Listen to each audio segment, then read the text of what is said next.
रितु और निकेश जी थाईलैंड से। राधे राधे गुरुदेव भगवान, आपके श्री चरणों में कोटि कोटि प्रणाम।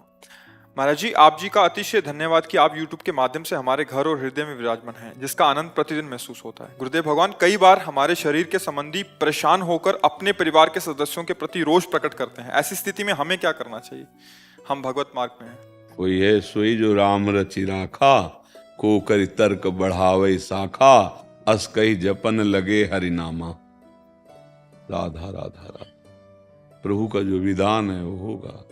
सुनो भरत भावी प्रबल, बिलख कहो मुनिनाथ।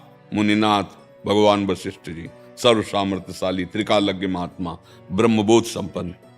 वो कह रहे सुनो भरत भावी प्रबल, विलख कहो मुनिनाथ। हान लाभ जीवन मरण जस अपजस विधिहात, क्या चिंता करनी। अगर वो समझाने समझते तो नहीं समझे, समय समझा देगा, प्रकृति समझा दिया, अपने को नहीं।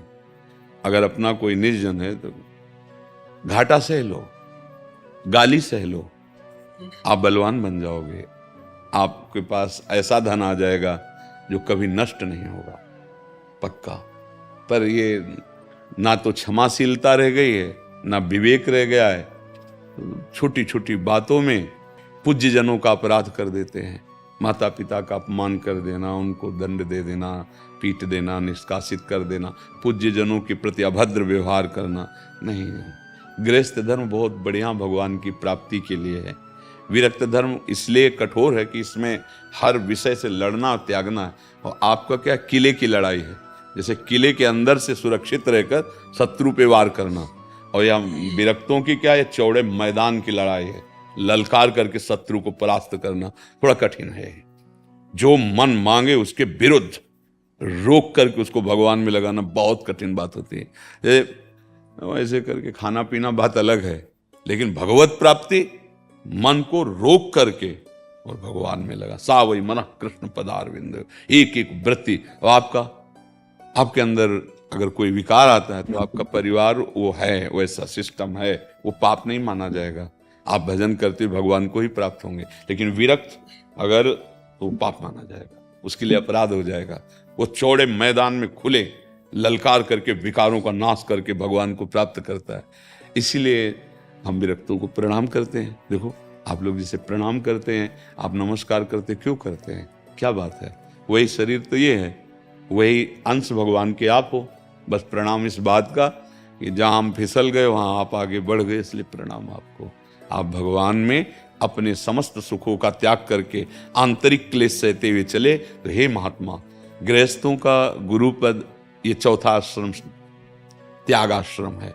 कहीं भी हो, चौथे आश्रम को ही गुरु बनाया जाता है कि जो विरक्त भाव से भगवत अनुरागी वो। इसीलिए सब संतों को प्रणाम करते हैं। खास बात है कि जहां लगना चाहिए वहां हम लग नहीं पाए, जहां से हटना चाहिए वहां हट नहीं पाए, जहां से हटना चाहिए वहां लग गए, और जहां से लगना चाहिए वहां से हट गए। और आपने सही किया।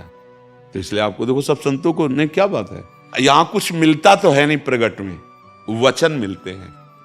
और वो वचन अगर मान लो तो जो कहीं शांति नहीं मिलेगी आपको, वो आपके हृदय में मिल जाएगी। आपको कहीं ढूंढना नहीं पड़ेगा। जो आशीर्वाद आप मांगते घूमते हैं वो आपके अंदर स्फुरित हो जाएगा। केवल मान लो, बात मान लो। बात अगर मान ली तो ऐसे करना वैसे करना, ये देना और लेना, जिससे ना जंतुर पंतु ये सब कुछ है। तुम जाओ शेरवत सिंहवत उत्साह संपन्न, ऐसा उत्साह आएगा, रौंदते चले जाओगे हर दुखों को, हर विघ्नों को। कोई तुम्हें परास्त नहीं कर पाएगा। सत्संग का मतलब क्या होता है? असत का त्याग करने का उत्साह और भगवत प्राप्ति की लगन। और ऐसी लगन, ऐसी अगन सब भस्म कर दे और निकल जाए। ये आग की ज्वाला पे चलना है। संसार उपहास करता है, मन जलाता है, ये क्योंकि वो भोगी मन रहा है, वो तो चाहता है भोग। अब उसको दोगे नहीं तो जलाएगा, हर समय विक्षिप्त करेगा।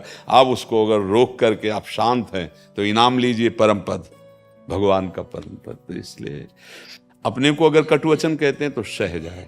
सहना बलवान का लक्षण है, क्रोध कर लेना ये निर्बल का लक्षण है। बलवान सहता है, निर्बल गाली बकता है। तो ये भगवान का आश्रय लियो, महाबलवान भगवान है। सह जाओ, चुप शांत हो जाओ। शांत होने में भगवान की कृपा मिलेगी। गाली देने में अपराध बन जाएगा, लड़ाई करने में अपराध बन जाएगा।